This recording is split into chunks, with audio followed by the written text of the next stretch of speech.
Bonjour à toutes et à tous et bienvenue dans le podcast Vers l'excellence sportive.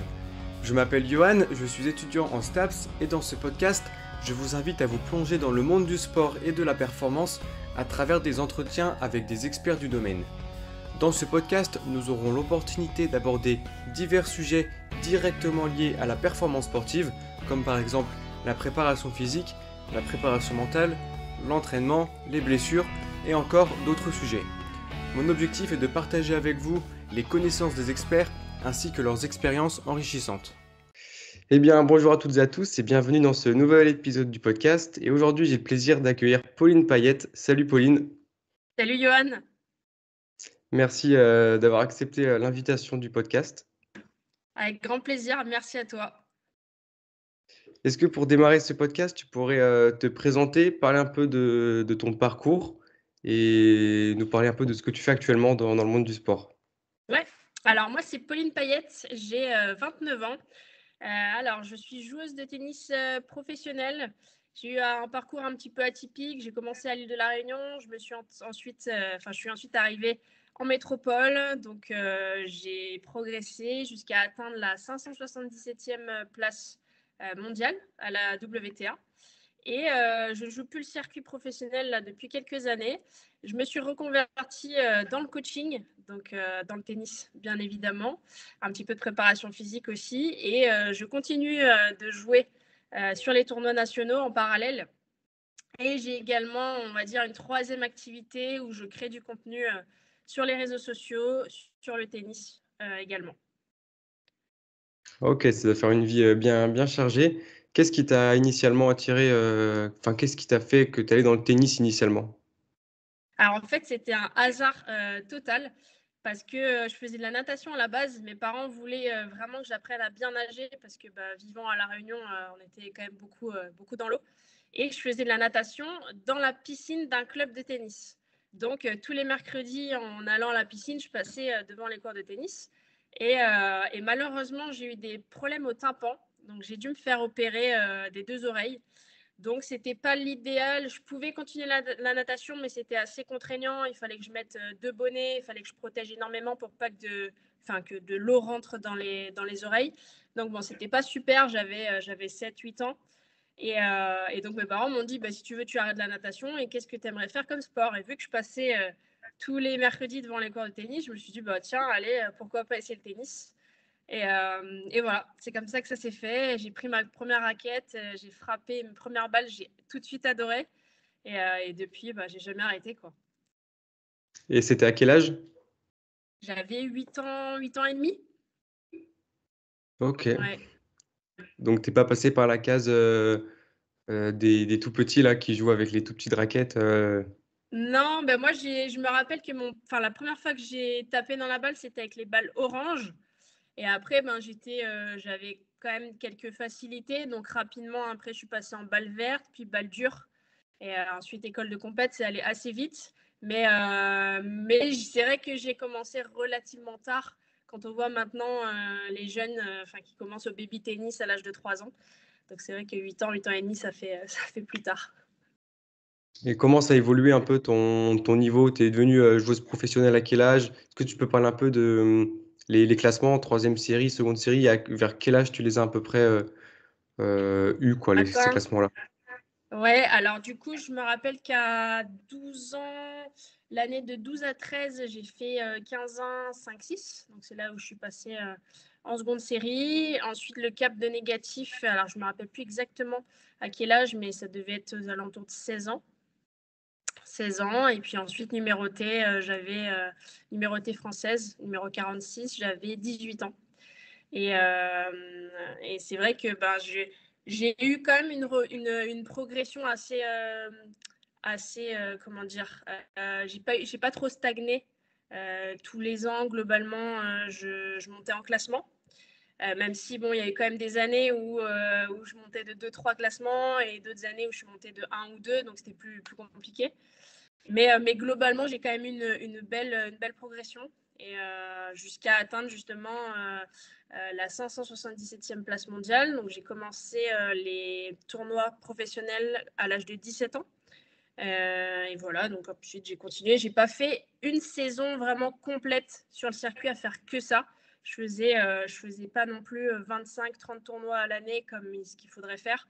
Mais je jouais aussi également sur des tournois français parce que niveau budget, c'était compliqué de faire une saison vraiment complète. Mais j'ai quand même réussi à faire quelques tournois, à voyager un petit peu et à grappiller quelques points et à atteindre du coup cette 577e place. Ok, intéressant. Et pour ce qui est de la préparation physique, t'as commencé assez tôt, un peu plus tard, comment ça s'est déroulé? Pour moi, tu veux dire la préparation Ouais, physique sur mon entraînement? Alors ça, c'était vraiment quelque chose où à la base, je n'aimais pas du tout ça. Je détestais même la préparation physique. C'était un de mes points, on va dire, faibles, enfin un des points que je devais vraiment améliorer dans mon jeu. Et j'ai pris conscience un peu tard de l'importance de l'entraînement physique et aussi du goût de l'effort. Mais une fois que je l'ai eu, donc j'avais vraiment du mal à aller à l'entraînement physique, j'y allais à reculons, je n'étais pas contente. Moi, ce que je voulais, c'était jouer au tennis. Et j'arrivais pas, quand j'étais plus jeune, à vraiment comprendre qu'il fallait s'entraîner physiquement pour être mieux sur le court. Et puis ensuite, j'ai grandi, je me suis entraînée, je me suis quelque part un peu forcée au début. Et puis quand j'ai vu les résultats, que je me suis sentie beaucoup mieux sur le terrain, que j'allais plus vite, que je récupérais mieux, en fait, tous les bienfaits que ça m'a apporté, et ben, c'est là où j'ai pris vraiment conscience de l'importance de la préparation physique. Et c'est là que j'ai commencé à prendre du plaisir à aller à l'entraînement, à même faire des choses par moi-même, à aller courir, à aller faire du gainage, à faire toutes ces petites choses-là.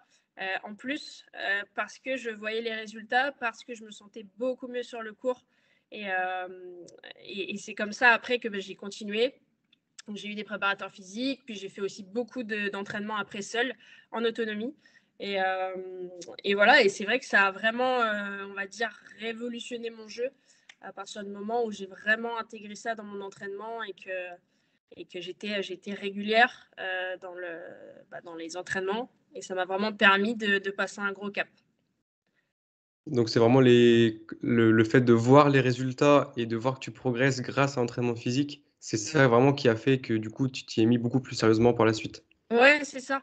En fait, dans un premier temps, il y avait les progrès vraiment physiques. Exemple, au squat, je voyais que je poussais de plus en plus lourd. Donc ça, c'est vraiment sur le mouvement spécifique. Mais après, il y avait aussi sur le tennis. Sur le tennis où je me sentais plus solide, je me sentais plus forte, moins fatiguée, beaucoup plus solide dans mes appuis, beaucoup plus rapide. En fait, j'avais vraiment des bienfaits dans tous les domaines. Et donc, c'est ces deux progrès-là, donc sur le spécifique, on va dire tennis, et aussi en salle, sur la course, où je voyais les progrès. Et donc, forcément, quand tu vois les progrès, ça te permet d'avancer et ça te donne envie de continuer. Est-ce que tu as eu ton entraîneur ou ton préparateur physique qui t'a expliqué, qui a essayé de te faire comprendre vraiment l'intérêt de la préparation physique ou pas plus que ça? Oui, quand même. Si, j'ai eu un entraîneur, un des premiers qui m'avait amené en salle justement, à commencer à faire du renforcement, de la musculation, qui m'avait justement dit que c'était vraiment important et qu'il fallait mettre l'accent dessus, surtout dans le jeu maintenant actuel où on voit que voilà, les joueurs sont des athlètes avant tout. Et oui, et moi j'en ai pris après très vite conscience aussi. OK. Pour revenir un petit peu à ton parcours d'entraîneuse, comment ça s'est fait ta transition du coup de joueuse pro à entraîneuse? Et est-ce que Ouais, tu as passé des diplômes? ouais. Alors en fait, ça s'est fait. Alors, on va dire que j'étais pas vraiment préparée à ça. Je sentais que c'était compliqué niveau budget pour moi de jouer le circuit professionnel. Donc je faisais moins de tournois, je continuais de jouer en France. Et puis en 2017, j'ai une amie qui m'appelle et qui était responsable d'un club et qui me dit Pauline, écoute, j'ai plein de profs qui sont absents. Est-ce que tu voudrais faire des remplacements sur de l'école de tennis au départ, donc sur des collectifs, sur des jeunes enfants. Et, euh, et là, sans trop réfléchir, je lui dis bah oui, allons-y. Et donc c'était 3-4 jours après. Et sauf que là, moi, j'avais jamais donné un seul cours de tennis de ma vie. Donc j'étais terrorisée, surtout avec des petits, parce que les petits, voilà, qui jouent pas forcément, qui savent pas encore faire des échanges. Donc il faut vraiment mettre en place des situations simples, spécifiques. Mais quand on connaît pas, c'est vrai que c'est pas facile. C'est pas comme des adultes qui sont capables de taper dans la balle. Et donc, en fait, c'est comme ça que j'ai commencé. Donc, tout de suite, j'ai regardé des vidéos, j'ai demandé des conseils à quelques coachs sur des exercices que je pouvais faire. Donc, je me suis renseignée. Et c'est comme ça que ça a commencé. Ça m'a bien plu, même si au départ, j'étais quand même très stressée sur les premiers cours parce que j'avais envie de bien faire. Voilà, et c'est comme ça qu'après, j'ai passé mon CQPET, donc éducateur de tennis, c'est le premier niveau. J'ai commencé à donner de plus en plus de cours dans mon club à l'époque. Ensuite, j'ai passé mon diplôme d'État, mon DGEPS, mention tennis, bien sûr. Et voilà, j'ai aussi passé le PTR, le US PTR, c'est un diplôme américain qui est reconnu dans énormément de pays et dans le tennis aussi. Et voilà, et en fait, grâce à tout ça, donc j'ai pu donner des cours à tout type de profil, à des enfants, des adultes, j'ai fait du loisir, j'ai fait de la compétition. Et jusqu'à aujourd'hui, où maintenant je suis en indépendant et où j'ai toujours différents profils, que ce soit loisir, compète, adulte et jeune, c'est vraiment hyper varié. Et donc, je fais ça maintenant en parallèle de ma carrière de joueuse en France. Ok. Et ça fait combien de temps maintenant, du coup, que tu entraînes? Ça fait du coup depuis 2017, donc 7 ans. 7 Septième ans. année là. Ouais, 7e année. Ouais. Est-ce que tu pourrais nous parler un peu des aspects de ta carrière de joueuse pro qui t'aident quand tu entraînes? Alors, ce qui va surtout m'aider, moi, ça va être mon expérience de jeu. Parce que c'est vrai que, mine de rien, avec tous les voyages que j'ai faits, déjà l'expérience humaine, de rencontrer du monde, de parler anglais, donc tout ça, c'est aussi important. Et puis, par rapport aux nombreux matchs aussi que j'ai pu jouer dans ma carrière, aux adversaires que j'ai pu rencontrer, aux situations que j'ai pu rencontrer aussi sur les tournois. Donc, c'est vrai que j'ai une belle expérience et une grosse expertise aussi dans le jeu. Et puis, je suis une vraie passionnée aussi, ça on le dit pas souvent, mais je suis une vraie passionnée par le tennis. Donc voilà, je ne verrai pas ma vie aujourd'hui sans le tennis. Donc j'essaie toujours de chercher et de voir comment je peux aider les autres, vu que maintenant je suis coach, tout en m'aidant moi aussi, hein, parce que c'est vrai que en arrêtant justement le circuit professionnel, en commençant à coacher, j'ai quand même évolué moi sur mon jeu. J'ai également évolué en tant que coach parce que du coup, tu te centres plus sur toi, tu es vraiment centré sur l'autre, sur trouver des solutions. Parfois, il y a des choses qui peuvent marcher sur moi, mais qui ne vont pas forcément marcher sur la personne que j'ai en face de moi, sur l'élève que j'ai en face de moi. Et donc, en fait, c'est une éternelle remise en question où c'est vraiment important, je pense, de rester humble, même si, évidemment, que j'ai beaucoup de connaissances par rapport à toutes ces années. Quand même plus de 20 ans, ça fait 20 ans, plus de 20 ans que je suis dans le tennis. Donc, j'ai vu quand même vécu pas mal de choses. Mais je pense que c'est quand même important parfois de ne pas avoir non plus trop de certitudes et de rester hyper ouverte. Moi, je pars du principe que je peux apprendre des choses de tout le monde. Et surtout, la vérité, c'est la personne que tu as en face de toi. Qu'est-ce que tu fais pour la faire progresser? Et est-ce que ça marche? Est-ce que ça ne marche pas? En fonction des profils, en fonction des caractères, il y a différentes manières de fonctionner. Et c'est ça, moi, qui me passionne. Aussi le côté humain, je pense que c'est hyper important. Donc voilà, il y a énormément d'aspects. Mais en tout cas, c'est très passionnant. Ouais, je m'en doute. Et d'un point de vue un peu plus tennistique, on va dire, est-ce que dans la technique, dans la tactique, les plans de jeu, tout ça, tu penses que ça t'aide vraiment d'avoir eu ton passé de joueuse pro, ou alors tu penses qu'on peut s'en passer et quelqu'un avec un niveau moins bon peut quand même compenser et être un bon entraîneur? Ouais, alors moi, je suis vraiment. En fait, je pense que quelqu'un qui n'a pas été professionnel peut être un excellent entraîneur et il y a plein de preuves dans le tennis, on le voit, hein, on n'a pas besoin d'être professionnel en tant que joueur ou joueuse pour pouvoir ensuite être un bon coach parce qu'il y a d'autres éléments qui rentrent en compte, comme la pédagogie, comme comment tu fais passer un message à la personne que tu as en face de toi. Mais même si je trouve que c'est quand même important d'avoir eu un bon niveau parce que tu l'as vécu. Tu sais ce que c'est sur le terrain, tu connais les ressentis, tu es dans la situation. Donc, quand tu vis les choses, mais derrière, c'est quand même plus simple, je pense, à comprendre et plus facile aussi de se mettre à la place de l'autre. Et quand on a vécu justement ces situations, et ben, je pense que ça aide vraiment sur les clés à donner pour résoudre ces problèmes, trouver des solutions. Et donc, moi, je pense que ça aide quand même énormément. Donc, évidemment, sur tout ce qui va être tactique, voilà, tous les schémas, par exemple, à partir du service, à partir du retour, moi, je vais les faire quand je joue en match, selon les adversaires que je vais jouer. Et ça va être des tactiques différentes. Donc, il y a énormément de choses. Et vu que je suis toujours en activité, on va dire que j'ai le retour immédiat aussi.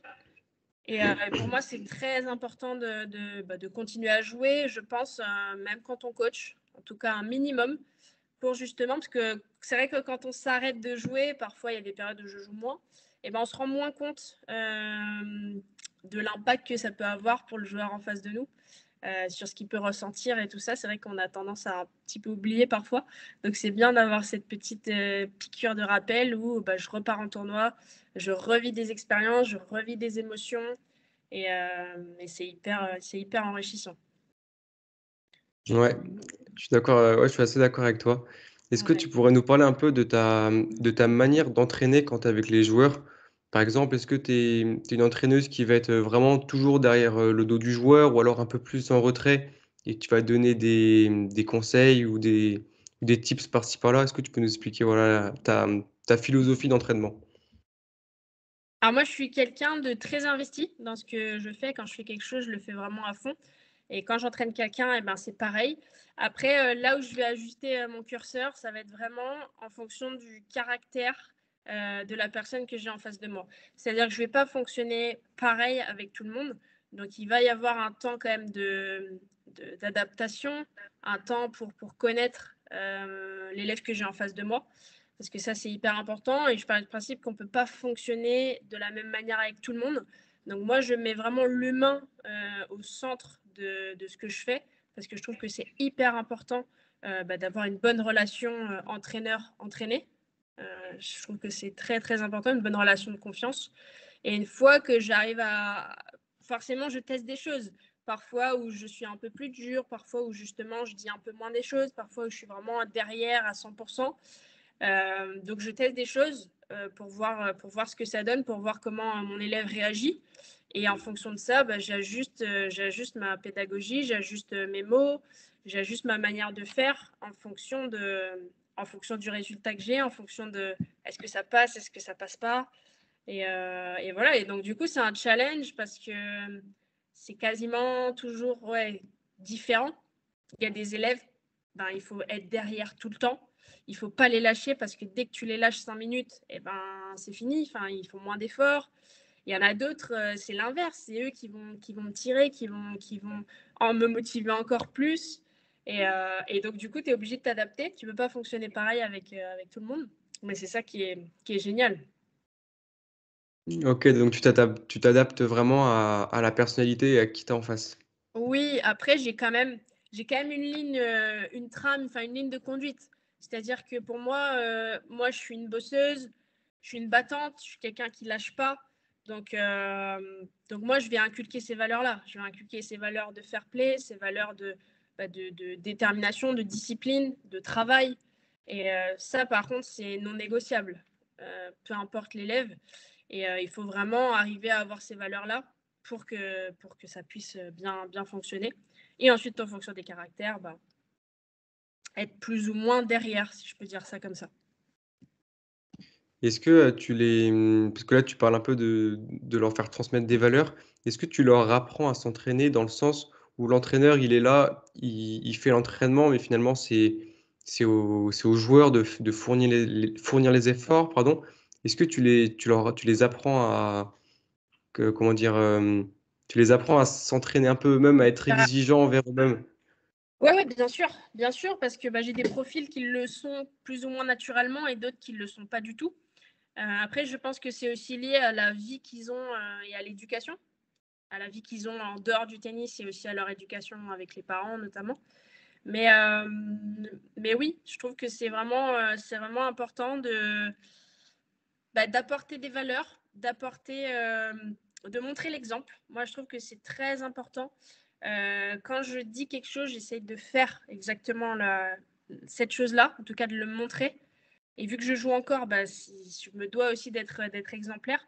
Parce que quand je dis quelque chose, du coup, à un élève, forcément, si je fais l'inverse, pour moi, ça colle pas.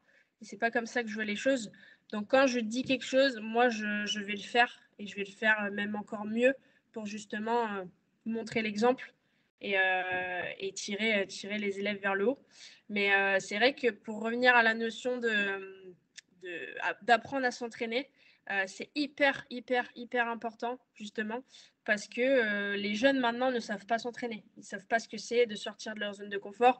Dès qu'ils sont un petit peu dans le rouge, hop, ils ont tout le temps tendance à freiner un petit peu, à trop s'écouter.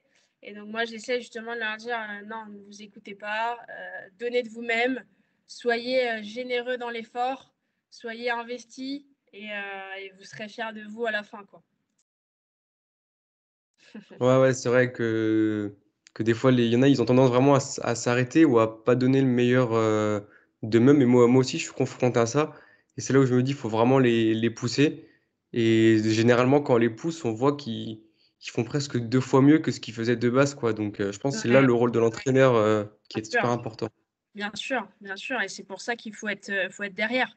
Faut être derrière. Même si ceux qui sont volontaires vont avoir plus de facilité, je pense que le fait que le coach soit là en complément, ça redonne un petit boost. Ça, c'est Ah ouais, sûr. c'est clair. Ouais. Est-ce que tes entraînements, ils se déroulent toujours de la même manière?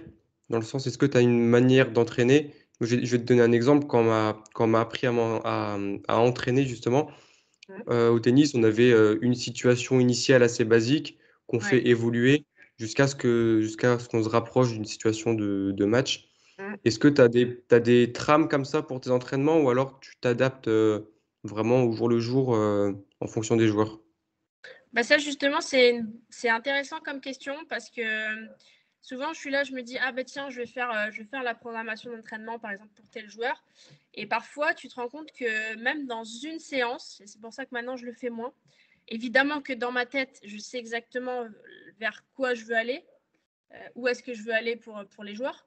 Mais parfois, tu te dis, aujourd'hui, j'ai prévu ça dans la séance. Et puis, tu commences, tu fais par exemple le premier exercice. Et ce n'était pas forcément ce à quoi tu t'attendais. Soit c'est beaucoup mieux, soit c'est beaucoup moins bien. Donc, ça prend plus ou moins de temps. Et donc là, même parfois, du coup, dans la séance que tu avais prévue, tu dis, ah ben non, vu que ça, c'est pas vraiment acquis et que ça ne me va pas, j'avais prévu ça à la base, mais finalement, bon, je ne vais pas le faire et on va rester plus longtemps sur la première situation. Et donc, en fait, je m'adapte comme ça aussi parce que la vérité, c'est aussi au jour le jour. Parfois, tu as prévu des choses dans ta tête. Parfois, je le fais. Ça se passe très bien et j'arrive à faire le planning. Et parfois, c'est adaptation. J'avais prévu 4 exercices et puis finalement, on n'en fait que 2 parce qu'on prend plus de temps, parce qu'on dérive aussi parfois sur une ou deux choses en plus, technique, tactique, physique, mentale. Et donc, c'est ça aussi qui est enrichissant. Et justement, je pense que c'est ça la grande force d'un bon entraîneur, c'est d'être capable de s'adapter en fonction de la situation et pas rester trop figé non plus. En tout cas, je parle vraiment de l'entraînement tennis, hein. Trop figé parfois parce que la réalité, c'est ce qui se passe le jour J.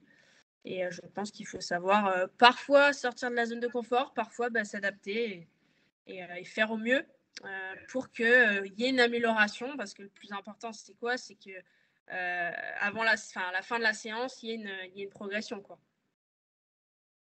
Quand tu fais tes séances, généralement, enfin, généralement, c'est même tout le temps, on a un thème spécifique, on a quelque chose qu'on souhaite améliorer.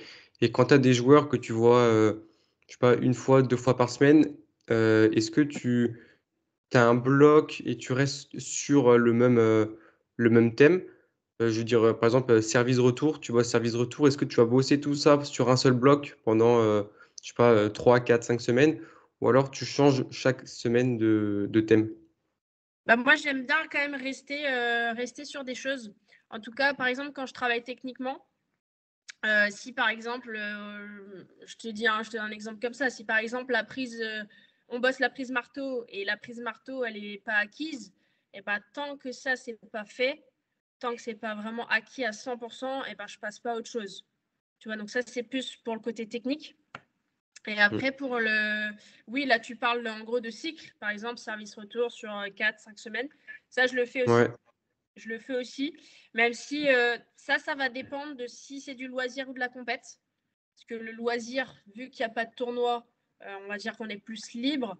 La compète, par exemple, sur les jeunes, quand je vais, vu qu'ils ont des tournois toutes les 6 semaines, et ben, je veux aussi me caler par rapport à ça. Forcément, à une semaine des tournois, ben, je vais faire beaucoup de points, beaucoup de jeux à partir du service, du retour. Et ça ne sera pas forcément cohérent de ne pas faire de service une semaine avant et de faire que des gammes pendant 3 heures dans la diagonale. Tu vois, donc il faut aussi adapter par rapport au tournoi qui arrive. Mais j'ai toujours une trame et selon la saison aussi. L'hiver, forcément, ça reste quand même un petit peu plus de fond, donc plus de gamme, plus de choses, on va dire, fermées, on va dire, dans le tennis. Et puis après, plus l'été arrive, plus je sais que les jeunes vont jouer en tournoi. Donc là, après, c'est beaucoup plus sur des phases de jeu, sur le service, sur le retour, sur la volée. Donc ouais, j'ai mes moments quand même dans l'année où je cale tout ça. Est-ce que tu arrives à toujours faire en sorte que le joueur, il automatise un peu ce qu'il apprend d'un point de vue, on va dire, plus technique? Parce que tu vois, pendant l'entraînement, on va bosser quelque chose. Tu parlais de la prise marteau, mais ça peut être les appuis ou ce genre de choses. Bien Tu sûr. le fais à l'entraînement et ça prend beaucoup de temps à automatiser pour qu'on le fasse en match sans Oui. s'en rendre compte dans le feu de l'action. Comment tu gères Oui. un peu cet aspect? Justement, parce que moi, c'est pour ça que je trouve ça hyper intéressant pour les compétiteurs que je les vois jouer en compète, parce que c'est quand tu es sur le tournoi, donc quand tu es sur le match, que tu vois vraiment qu'est-ce qui est acquis et qu'est-ce qui ne l'est pas, sur tout le travail que tu as fait en amont à l'entraînement. Donc il y a ça, et il y a aussi, je trouve, par exemple, quand les jeunes ils reviennent de vacances, par exemple l'été, là, quand ils ont fait 2-3 semaines au mois d'août où ils ont coupé, ils n'ont pas touché la raquette et qu'ils reprennent en septembre, et là, je trouve que c'est intéressant, soit sur la première, la deuxième séance, de voir qu'est-ce qui est resté au final. Qu'est-ce qui a été vraiment acquis. Parce que là, pour le coup, ils ont fait un peu en mode reset pendant 3 semaines, un mois. Et là, quand ils reviennent, OK, qu'est-ce qui est resté? Et donc, il y a vraiment ces moments-là où quand ils font une pause assez longue et quand ils sont en match, où tu peux voir réellement les progrès et qu'est-ce qui reste, qu'est-ce qu'il faut encore travailler. Et tu arrives est-ce que tu sais à peu près combien de temps il faut pour automatiser quelque chose? Je pense que ça dépend beaucoup des joueurs, mais est-ce que Ouais. tu, tu sais, par exemple, tu dis oui, bon, voilà, dans 3 semaines, ça sera réglé ou ce genre de choses? C'est dur à dire. C'est dur à dire. Je dirais que plus on est jeune, plus c'est facile globalement, même s'il faut quand même être derrière et que c'est pas non plus. Voilà, ça peut prendre du temps. Après, te dire exactement combien de temps, malheureusement, ça dépend du profil de chacun. Ça, c'est hyper Mm. compliqué à. J'ai pas de boule de cristal.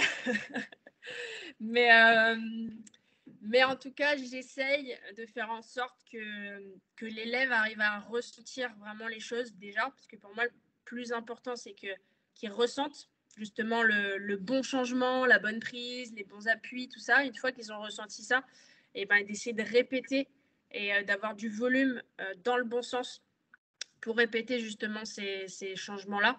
Et une fois que ça s'est mis en place et qu'ils le répètent de plus en plus, et c'est là où tu vois que ça prend, ça va vite.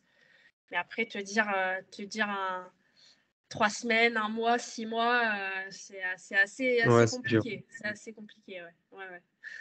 Et justement, comment tu arrives à leur faire conscientiser le fait que ce qu'ils font, c'est bon? Est-ce que tu utilises des images ou un peu plus du verbal?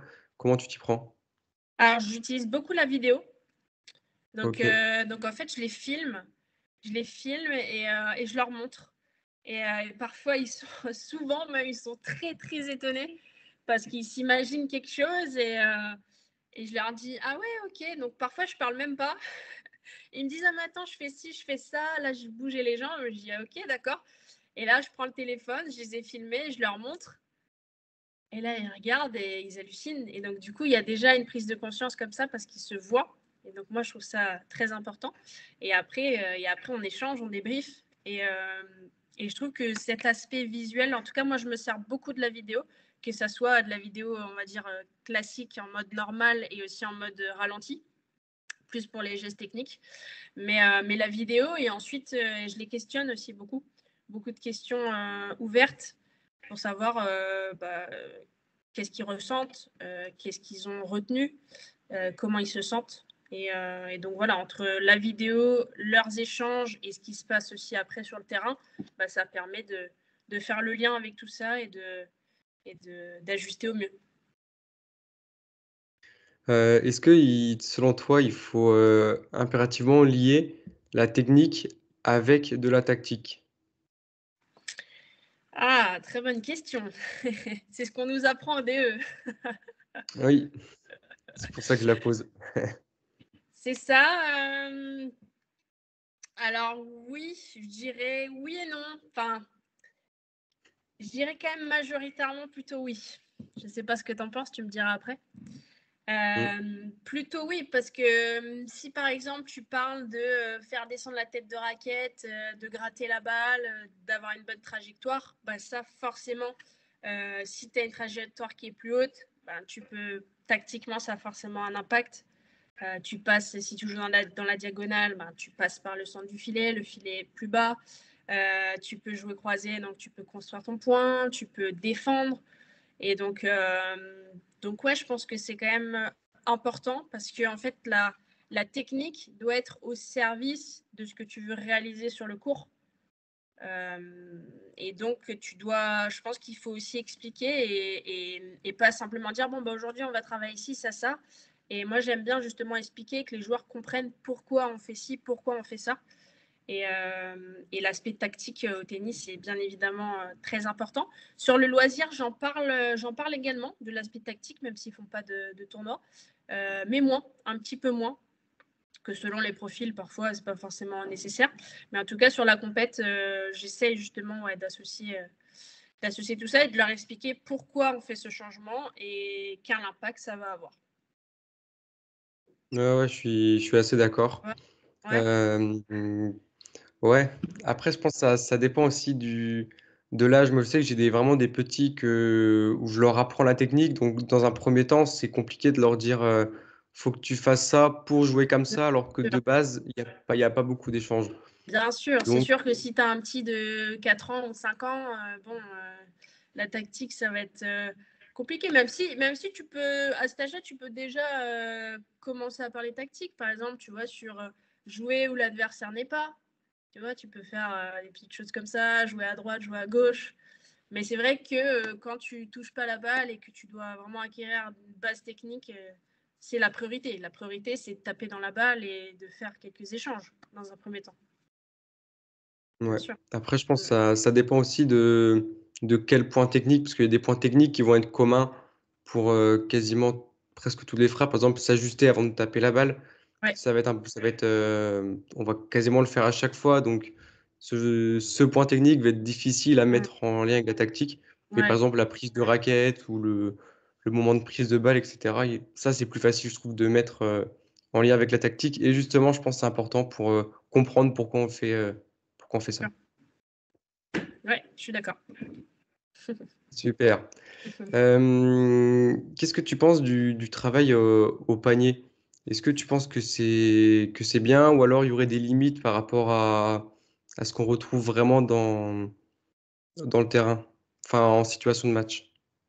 Alors moi je suis vraiment partisan pour faire du panier parce que j'en fais beaucoup avec mes élèves et je pars du principe qu'il ne faut pas évidemment faire que ça, mais que c'est quand même important pour répéter. Et alors oui, l'élève il va savoir que la balle elle vient de cet endroit-là, il y a moins de surprises, mais pour un travail de répétition, pour un travail de volume sur des choses précises, encore une fois, il faut savoir pourquoi on le fait. C'est pas tout de dire faire du panier c'est pas bien, c'est pourquoi tu le fais, qu'est-ce que tu veux mettre en place quand tu le fais. Et, euh, et justement, je pense que ça peut être très très bien pour travailler énormément de choses, pour travailler la technique, pour travailler par exemple sur du physique intégré, sur voilà, tout un tas de domaines. Donc j'aime beaucoup faire du panier avec mes élèves, mais j'associe aussi ça avec toujours une phase de jeu où soit je suis en face, soit il y a d'autres élèves aussi en face, où il y a plus d'incertitudes. Mais on le voit quand on regarde la méthode là aux États-Unis, dans les académies, tout ça, où il y a énormément de paniers, il y a énormément de joueurs aujourd'hui à haut niveau qui font du panier. Et donc, ouais, moi, je suis vraiment partisane pour en faire. Et je trouve ça plutôt bien. Est-ce que ça t'est déjà arrivé qu'ils réussissent bien à réaliser ce que tu veux là au panier, mais qu'après, quand ils sont en situation où il y a plus d'incertitude, bah, ils n'arrivent pas à reproduire? Et si ça t'est Ouais, déjà arrivé, comment tu arrives à résoudre ce problème, entre guillemets? oui, ça m'est déjà arrivé. Ça m'est déjà arrivé. Après, j'essaie toujours dans mes séances de partir au début que ça soit facile. Donc, tu vois, par exemple, du panier avec des envois à la main. Parce que ça, l'avantage, c'est que tu es proche de l'élève, tu peux corriger tout de suite. L'avantage, c'est que c'est lent. Tu vois, la balle arrive lentement, donc tu peux vraiment essayer de ressentir de bien ressentir les sensations et de bien faire les changements techniques. Et après, c'est vrai que c'est plus difficile quand tu es en échange parce que la balle arrive moins, est moins précise, on va dire, qu'au panier. Mais justement, j'essaye, moi, quand je fais du panier maintenant, c'est quelque chose que je ne faisais pas avant, d'avoir justement un peu plus d'incertitude et surtout de varier les envois. Parce que je pense que ce qui n'est pas bon, c'est d'envoyer tout le temps la même balle, tout le temps qui rebondit au même endroit. Je pense qu'on peut le faire un petit peu. Mais c'est encore plus intéressant si tu mets une balle légèrement plus à droite, tendue, une balle un peu plus chopée sur la gauche, une balle lobée. Et là, je trouve que ça a encore plus de sens. Et justement, après, quand tu enchaînes sur une situation de jeu avec quelqu'un en face, on va dire que le joueur est moins perdu. Tu vois. Et après, pareil, au niveau de la vitesse, souvent on a tendance à envoyer les balles un petit peu plus lentement quand on les envoie au panier. Donc j'essaie quand même d'avoir une bonne cadence aussi pour se rapprocher un maximum de la vitesse de jeu réelle de l'élève que j'ai en face de moi. Ok, donc tu arrives vraiment à varier les envois du coup pour qu'on se rapproche des situations de match et du coup la transition elle est mieux effectuée quoi que si tu envoies toujours dans la même direction, même Voilà, vitesse, etc. exactement. Après, tout dépend avec qui tu travailles, tout dépend des niveaux, tout dépend de qu'est-ce que tu veux travailler techniquement. Voilà, il y a énormément de paramètres aussi qui vont jouer justement sur est-ce que j'envoie tout le temps la même balle au même endroit, exactement pareil, ou si je varie. Tu vois, ça va dépendre du travail que je fais aussi par rapport à ça. Tu parlais des feedbacks que tu peux effectuer quand tu étais proche du joueur, quand tu lances à la main. Ouais. Comment tu les utilises, les feedbacks selon toi? Quels sont les feedbacks les plus intéressants au tennis? Les énoncer pendant que le joueur y joue, après, en faire beaucoup, ne pas en faire beaucoup. Comment tu les gères, les feedbacks? Alors moi, j'ai toujours une petite phase d'observation, c'est-à-dire que quand je commence à envoyer au panier au départ, alors je donne quelques consignes si je connais le joueur, et puis on va dire que j'observe ce qu'il fait au départ, et ensuite là, hop, correction. Soit si je vois vraiment que ça va pas, je m'arrête en plein milieu de la série et hop, tout de suite je corrige et on en parle et je lui montre ce qu'il faut faire. Et si je sens que c'est un petit truc sur des joueurs par exemple plus confirmés qui ont plus l'habitude de ça et qui se connaissent mieux, souvent ça m'arrive de dire ton plan de frappe, appui en ligne, ça pendant que j'envoie les balles. Donc ça va vraiment dépendre. C'est sur le moment et ça va dépendre aussi du niveau qu'il y a en face et de la capacité à appliquer ce qu'on doit travailler. Tu vois. Ok, ouais, je Ouais. vois. Du coup, tu fais des feedbacks comme ça, verbal. Tu as Oui, dit que tu fais aussi des feedbacks vidéo. Est-ce que tu utilises d'autres types de feedback? alors je fais feedback verbal, feedback vidéo et aussi je fais démonstration. Ça, je le fais tout le temps, systématiquement, sur qu'est-ce que j'attends du travail qu'on va faire. Et donc là, à chaque fois, moi, je prends une balle et j'essaie toujours de démontrer parce que je trouve que c'est important. Et parfois, j'ai même des élèves qui me disent est-ce que tu peux me remontrer? Et ils me redemandent, et ils m'observent, ils regardent comment je fais. Et donc ça, je trouve ça hyper intéressant. Donc ça fait ces trois feedbacks-là, quoi. Ok. Ouais. Tout à l'heure, on a parlé un peu de prépa physique. J'aimerais faire un petit tour sur la prépa mentale. Est-ce que toi, personnellement, tu as fait de la prépa mentale quand tu étais sur le circuit?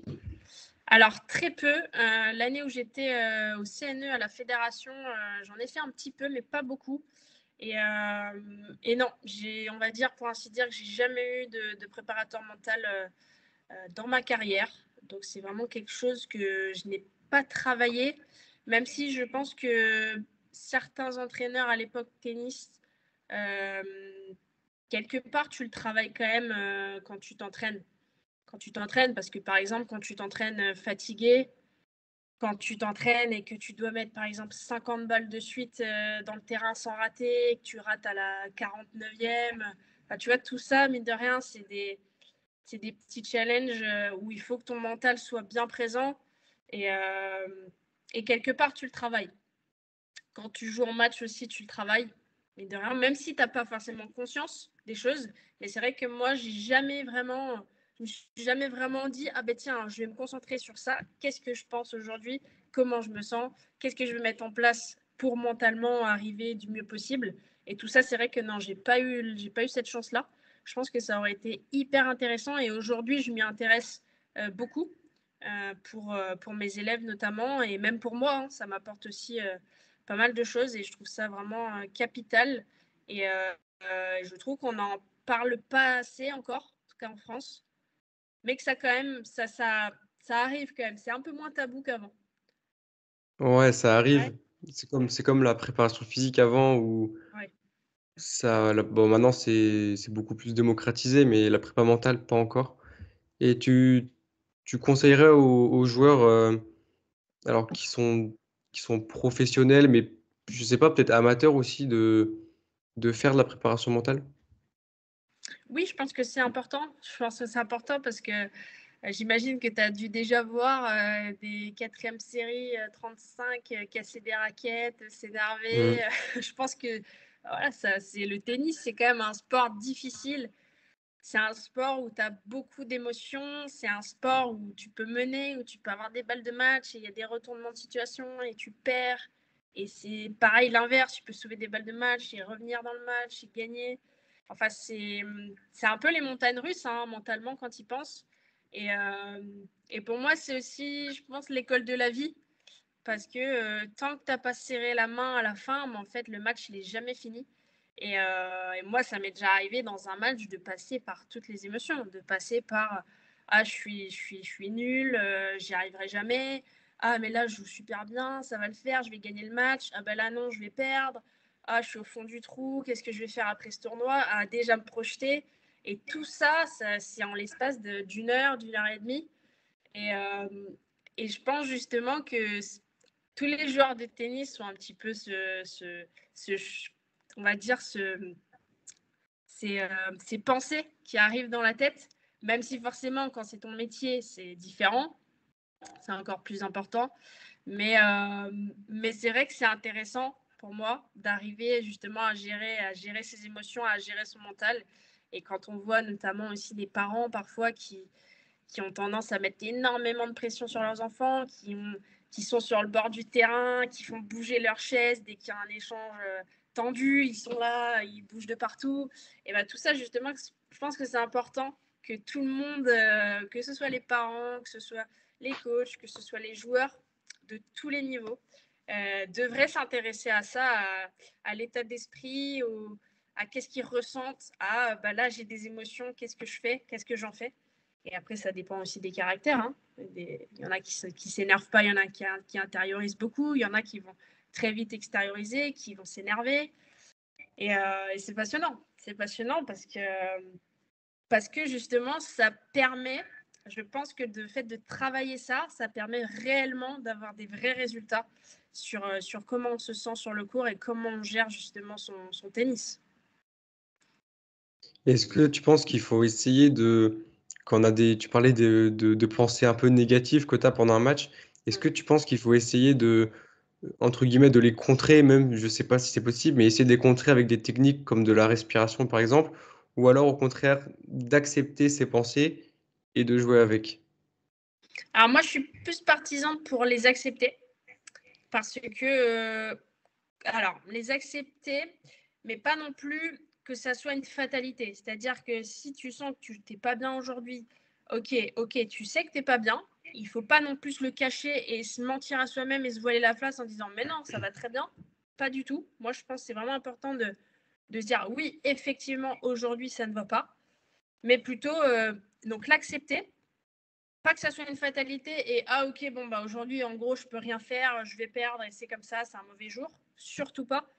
L'accepter et se dire ok maintenant dans cet état-là, qu'est-ce que je fais? Qu'est-ce que je mets en place? Quelle solution je trouve pour sortir de ça? Pour essayer de m'améliorer de peut-être 20%, 30% aujourd'hui sur des petites choses, hein, des petits challenges qu'on peut faire. Et ça, c'est vraiment de l'entraînement. Et je pense que c'est au quotidien, que ce soit l'entraînement, que ce soit parfois des petits entraînements aussi dans la vie, hein, dans la vie de tous les jours, petits entraînements mentaux. Et donc voilà, donc je pense qu'il faut l'accepter, mais trouver des solutions pour faire en sorte que ça aille mieux et que ça soit pas et que ça reste pas dans cet état-là. Tu vois, en tout cas, c'est ma vision. Est-ce que tu aurais des techniques ou des petits conseils à donner pour éventuellement essayer d'augmenter un peu son niveau mental, entre guillemets, essayer de contrer un peu ces émotions négatives? Quelque chose que tu aurais peut-être toi mis en place pendant ton parcours. Alors, déjà, c'est vrai que l'humain, je trouve, a tendance à être très négatif de base. Donc, moi, je pense que c'est un travail aussi du quotidien. C'est un travail du quotidien sur tout ce que tu fais. Parfois, moi, je me donne des petits challenges sur, par exemple, tel jour, j'ai pas envie de me lever. Et ben là, si, ok, vas-y, lève-toi, travaille ton mental, travaille le fait d'aller chercher un petit peu plus loin. Et sur tout ce qui va être négatif, justement, parfois, j'avais un peu ce recul-là de me dire, mais rigole, essaye d'en rigoler, même si c'est terriblement dur, parce que moi, je suis très sérieux, je suis à fond dans le truc, et quand je suis pas bien, j'ai tendance à un petit peu m'enterrer. mais, mais, euh, mais relativise, regarde, tu es en train de jouer au tennis, il fait beau ou pas beau, mais tu es en train de faire du sport. Et du coup, j'essaye de sortir un petit peu de ça et de me dire, mais attends, t'inquiète pas, ça va aller, c'est un match de tennis. Alors oui, tu as envie de le gagner, mais il y a plus grave, regarde, il y a des gens qui ont des maladies. Enfin, tu vois, j'essaie de sortir un petit peu de ça, de dédramatiser. Et ça m'aide. Et il y a quelque chose aussi qui est important, je trouve, c'est de se concentrer vraiment sur qu'est-ce que tu veux mettre en place sur le terrain, sur la tactique. Sur, ok, bah là, par exemple, je mets pas une première balle, je fais des doubles. Ok, bah là, l'objectif, tu vas ralentir ton bras, tu vas mettre plus d'effets, ou alors tu serres la cuillère. Enfin, trouve des solutions. Essaie de t'amuser pour justement sortir de ça. Euh, la fille fait que des ronds, bah ok, bah essaye de monter au filet. T'arrives pas à jouer au fond, ok, bah essaye de monter au filet. Et trouver des solutions aussi tactiques et au niveau de la stratégie pour justement contrer ça et apporter aussi un petit peu de fraîcheur dans la tête, tu vois, pour se dire, bah ok, au moins j'aurais tout essayé. Et, euh, et voilà, c'est un petit peu les tips que j'utilise. Ouais, ouais, je te rejoins sur le fait de relativiser et puis aussi le fait d'accepter ce qui se passe, de se dire bah finalement qu'est-ce que je vais perdre Ouais. si je perds le match ou quoi, il y a rien de grave. Et j'avais échangé avec Grégoire Burquier aussi Ouais. sur le podcast. Il me parlait de ça, il parlait de travailler le fait accepter ce qui Oui. se passe, accepter la défaite. Et je trouve ça vraiment super intéressant. C'est pas facile forcément à mettre en place, mais si Non. on arrive, si on fait les efforts, ça, je pense que ça peut être très bénéfique. Ouais, c'est ça. Et après, je pense que c'est important justement d'accepter, mais il faut pas non plus tomber dans ok, bon, bah, c'est comme ça et je peux rien y faire. Tu vois, je pense qu'il faut quand même essayer de changer les choses, essayer d'apporter. Mais voilà, oui, ok, aujourd'hui je suis moins bien, aujourd'hui c'est difficile. C'est pas facile, c'est pas facile. Et moi, je sais que j'avais tendance à parfois à pas accepter certaines, certains moments difficiles, certaines défaites et certains échecs, si on peut dire ça comme ça. Et est-ce que toi, c'est arrivé, tu sais, des fois, on est très motivé, on est vraiment un bloc pendant un match ou pendant une partie d'un match. Et des fois, on peut avoir un peu une baisse de régime. Est-ce que ça t'est déjà arrivé? Et si oui, comment tu arrives à regagner en énergie, un peu en hargne de gagner? Tu veux dire au niveau mental, quand tu as une baisse au niveau mental, plutôt? Ouais, plutôt mental, ouais. Plutôt mental, ça c'est pas facile. Ça c'est pas facile parce que moi je sais que quand j'ai des baisses niveau mental, souvent c'est parce que je suis fatiguée. Je suis déjà fatiguée un petit peu avant le match, un peu nerveusement. Tu vois, dans la tête, je sens que j'ai pas beaucoup de ressources et d'énergie. Et je pense que ça, c'est hyper important. Donc, bah, ça va être lié après au sommeil, tu vois, essayer de bien dormir, essayer de faire des siestes pour arriver déjà le plus frais possible mentalement et nerveusement, tu vois, sur les matchs. Et après, même si tu es bien avant, tu as des moments où parfois tu n'es plus là. Hein. C'est normal. Mais ce que j'essaie de faire parfois, c'est je me mets, tu vois, la serviette sur la tête, je ferme les yeux et, euh, et là, parfois, j'essaie de déconnecter, de vraiment faire, pas une micro-sieste, mais juste de sortir un petit peu de cet état-là. Et j'essaye de repenser à faire des choses très, très simples, le plus simple possible, pour qu'en fait, ça me libère de l'énergie au niveau mental, que ça ne me puise pas trop, tu vois, dans la tête. Et des choses très simples et pas, essayer de pas trop cogiter. Parce que plus tu cogites, plus tu perds de l'énergie et du jus mental. Et donc revenir sur voilà, du basique. Qu'est-ce que tu fais? Où est-ce que tu sers? Où est-ce que tu retournes? Des choses très simples. Me relâcher aussi, parce que parfois il y a un peu de tension. Donc j'essaie de mettre tout ça en place. Mais quand tu reviens sur des choses simples, en général, on va dire que ça t'allège et ça fait du bien. Et la petite serviette aussi, le petit moment là où tu fermes les yeux, 30 secondes, une minute, là, ça je sais que, enfin en tout cas personnellement, ça me fait du bien. Ok, super, super intéressant. J'aimerais finir un peu sur un dernier sujet pour parler un peu du tennis actuel. Comment toi tu vois le tennis masculin et féminin? Comment tu le vois actuellement? Vraiment de manière très générale, tu es libre de répondre comme tu veux. Et comment tu le vois un peu dans les années à venir? Comment tu penses que ça peut évoluer?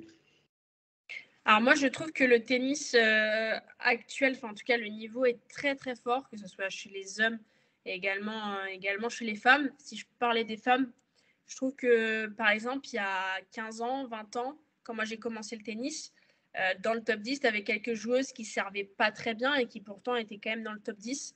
Et je trouve que maintenant, les filles, donc à très haut niveau, n'ont plus de faille. En tout cas, si je prends le top 10, physiquement, c'est des machines, ce sont vraiment des athlètes. Elles servent très bien, elles retournent très bien. Elles sont de plus en plus fortes et de plus en plus complètes. Et donc ça, c'est vraiment pour le top. Et là, j'ai refait quelques tournois pro. Donc je me suis rendu compte aussi qu'avec le même nombre de points, il y a 10 ans, donc en 2014, avec 46 points, j'étais 577e mondial. Aujourd'hui, avec Mhm. 46 points, je serais 780 à peu près. Donc, on va dire Ah ouais. 200 places de moins pour le même nombre de points en 10 ans. Donc, c'est quand même beaucoup plus dur aussi maintenant. Les filles jouent mieux. Le niveau est beaucoup plus homogène sur les 15 000 $, les premiers tournois professionnels, que ce soit dans les qualifs, que ce soit dans le tableau. Il n'y a plus vraiment un match facile et je trouve que le niveau s'est vraiment resserré. Chez les hommes, évidemment, j'ai moins, on va dire, l'expérience, même si je vois que sur les futurs, dans les tableaux, les qualifs, elles sont tout le temps pleines. C'est vraiment très fort. Chez les mecs, il faut vraiment servir, il faut physiquement être monstrueux, il faut très bien retourner, il faut être hyper complet, il ne faut pas avoir trop de failles. Et je trouve que c'est ça qui fait la grande force du tennis masculin et féminin aujourd'hui, c'est qu'il faut être ultra complet et tu n'as plus vraiment le droit d'avoir un coup moins bon. Ou, tu vois, il faut vraiment être solide partout, dans tous les secteurs, que ce soit physique, coup droit, revers, service, volet. Voilà, c'est vraiment hyper important. Et comment je vois les futurs, les futurs joueurs et joueuses dans 10 ans, je pense qu'ils seront encore plus forts physiquement.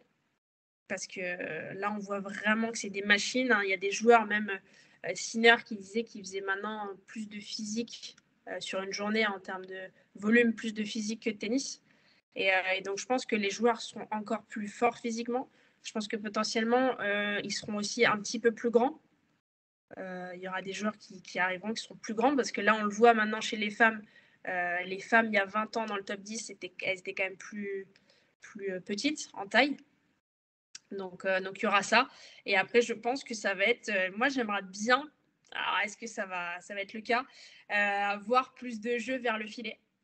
Mais ça, dans l'état actuel, ça me paraît un petit peu compliqué par rapport au fait que les cours sont plus lents maintenant, que les balles sont de moins bonne qualité qu'avant, elles s'usent beaucoup plus vite. Donc c'est vrai que c'est pas facile non plus d'aller vers le filet. Mais moi, je serais quand même très, très heureuse de voir dans 10 ans des joueurs refaire du service volé et avoir des jeux vraiment beaucoup plus agressifs que ce qu'on voit maintenant, tout en étant complet. Voilà, je sais pas quel est ton avis. Si, je te rejoins un peu là-dessus, mais je voulais rebondir sur, tu parlais des joueurs qui allaient être plus forts physiquement. Quand tu parles de plus fort physiquement, tu penses à quoi? Plus rapide, plus endurant, plus fort? C'est quel aspect physique où tu vois qu'il y a vraiment une amélioration?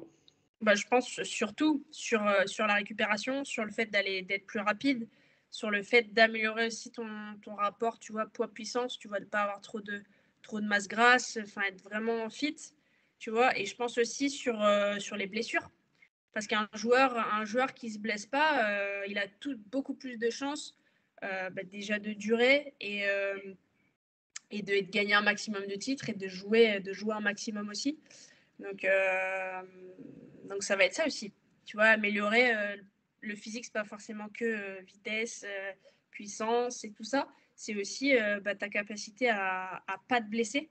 Si tu regardes un mec comme Federer, il s'est quasiment pas blessé. Il s'est blessé au dos sévèrement en fin de carrière et il a arrêté à cause de ça. Mais il a eu sa carrière aussi parce que il n'a pas été stoppé. Si tu compares là, par exemple, avec un Alcaraz qui a 20 ans et qui a déjà eu quand même de sacrées blessures. Donc tu te dis, bon, est-ce qu'il va réussir à tenir longtemps comme ça? Donc je pense que cet aspect, on va dire plus de santé aussi va être déterminant. Mais est-ce que c'est compatible avec le fait qu'il faut... alors du coup, il faut faire du renfort. Il y a plein de choses à faire d'un point de vue physique pour moins se blesser. Mais pour vraiment être très très bon, je pense que tu es d'accord avec moi, il faut un gros volume comme... Bien sûr, faut jouer beaucoup. bien sûr, Faut jouer beaucoup. bien sûr. Mais si tu regardes un mec comme... même un Djokovic. Hein. Djokovic, c'est pas beaucoup blessé. Nadal, c'est quand même beaucoup blessé.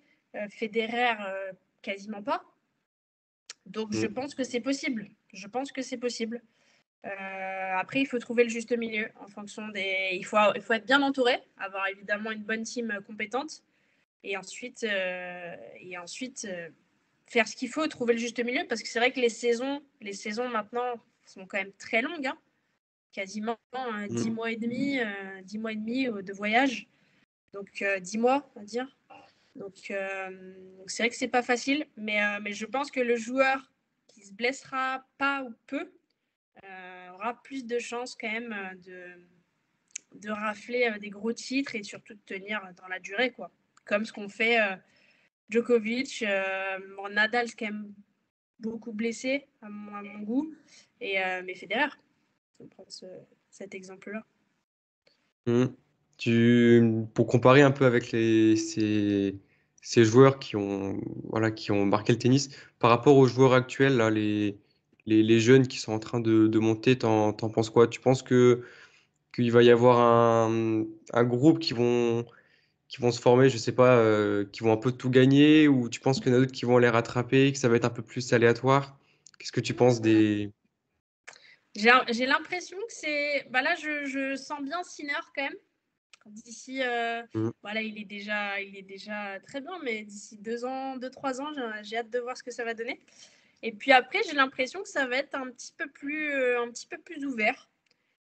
Mais bon, l'avenir nous le dira. En tout cas, j'espère qu'il y aura des belles batailles et que ce ne sera pas toujours le même qui va gagner. J'espère, parce que du coup, je trouve que c'est bien que ce soit un petit peu plus ouvert. Là, j'ai hâte de voir Roland Garros aussi. J'espère que Nadal va pouvoir jouer. Mais ça reste quand même une année où c'est assez ouvert. Donc ça va être intéressant. Ça va être intéressant de suivre tout ça. Et on verra bien ce qui se passe. Mmh. Qu'est-ce qui fait la différence selon toi entre ces joueurs qui sont très bons, mais on voit je sais pas, Sinner, Alcaraz, tout, les joueurs du top 10 qui sont vraiment très forts et qui se retrouvent souvent en fin de tournoi. Qu'est-ce qui les différencie des autres joueurs qui sont très bons, mais qui sont dans le top 20 ou top 30 et qui n'arrivent pas à venir les concurrencer?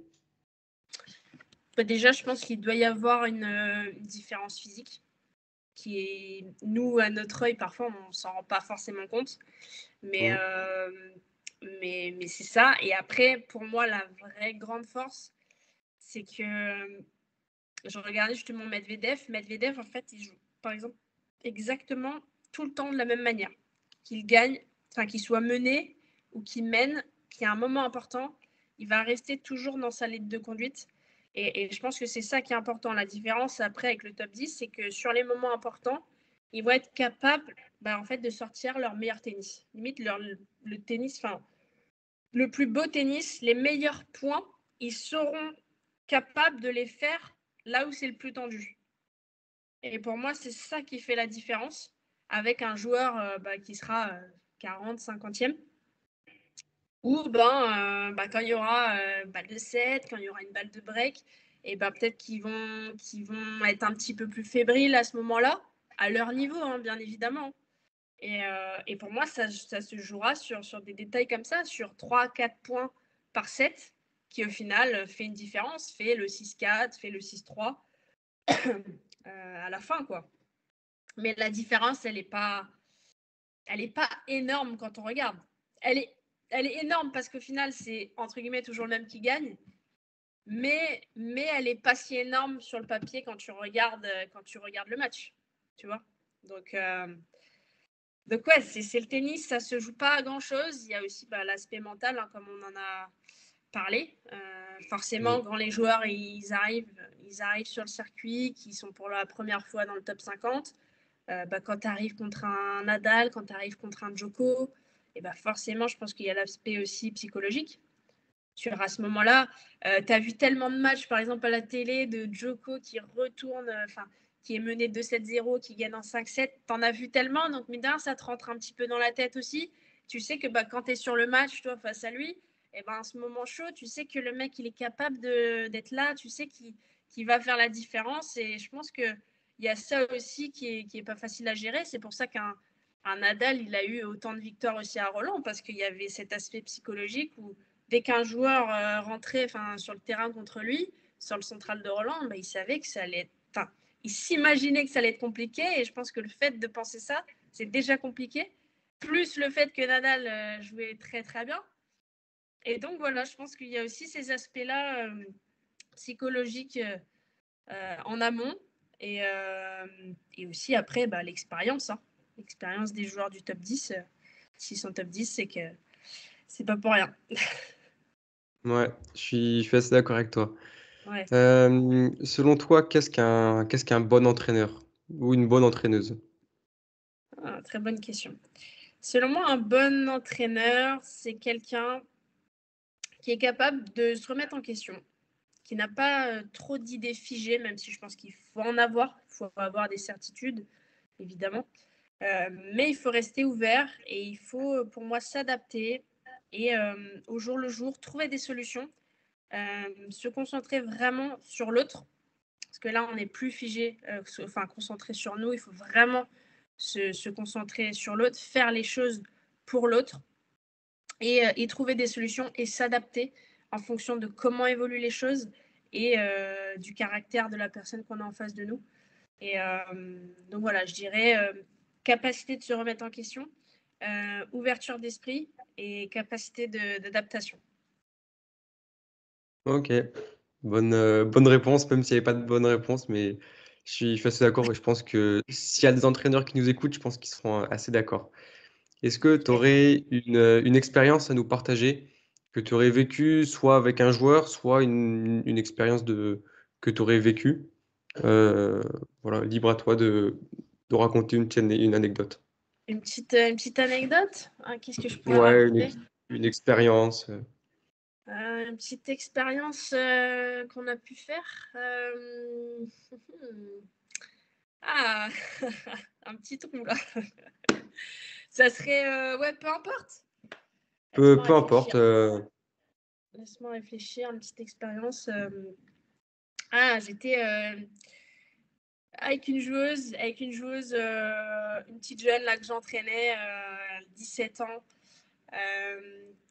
On faisait la route et en fait, je l'emmenais partout et on s'est retrouvés à faire plein de tournois. En fait, bon, c'est pas une anecdote incroyable, hein, mais on s'est retrouvés à faire plein de tournois, à faire de la route. Elle était vraiment très motivée. Et donc moi, je l'emmenais sur les tournois. Je jouais aussi en parallèle.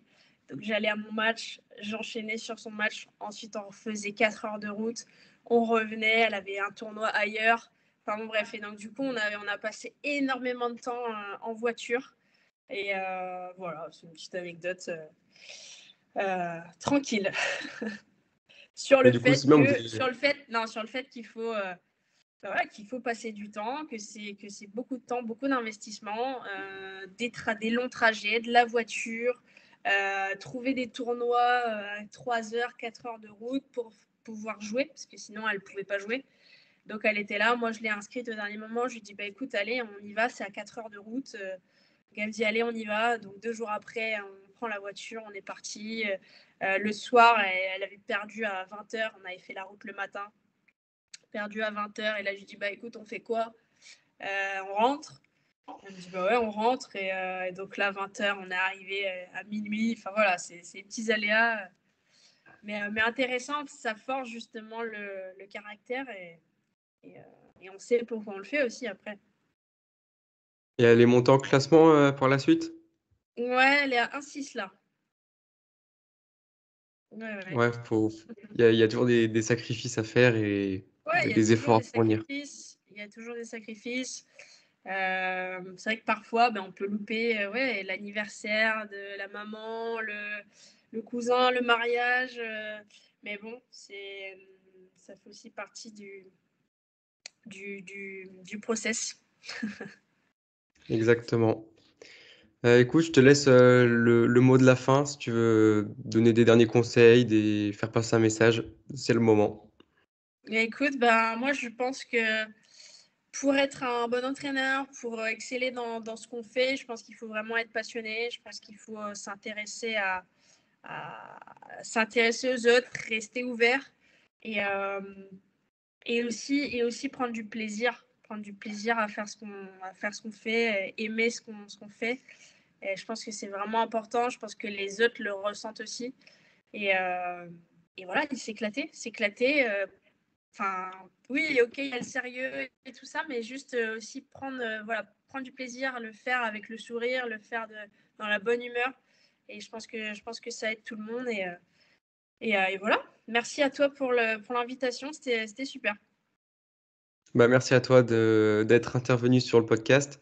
Merci pour tous les petits conseils, toutes les petites astuces que tu pu fournir. J'espère que les auditeurs pourront extraire ce qui va leur servir. Ouais. S'ils veulent te retrouver, donc je pense du coup sur les réseaux, tu as dit que Oui. tu étais un peu dessus. Alors, je suis principalement sur Instagram, où je poste beaucoup de vidéos. Donc, Instagram, TikTok, YouTube aussi un petit peu sur les shorts. Et sinon, j'ai mon site internet, paulinepaet.com, et mon site de formation en ligne, formation au pluriel, .paulinepaet.com. Ok, bah écoute, je mettrai les liens dans la description Super. du podcast. Et voilà. Et sur ce, je te remercie encore une fois, Pauline, et à Merci bientôt à tout le monde. toi. Merci à toi, Johan. À bientôt. À bientôt, salut. Salut. J'espère que cet épisode vous a plu. Si c'est le cas, je vous invite à vous abonner, partager l'épisode et laisser une évaluation au podcast. N'hésitez pas à me faire des retours en commentaire pour faire évoluer le podcast. Vous pouvez retrouver le podcast ainsi que l'invité sur les réseaux avec les informations en description. Merci pour votre écoute et je vous dis à bientôt pour un nouvel épisode.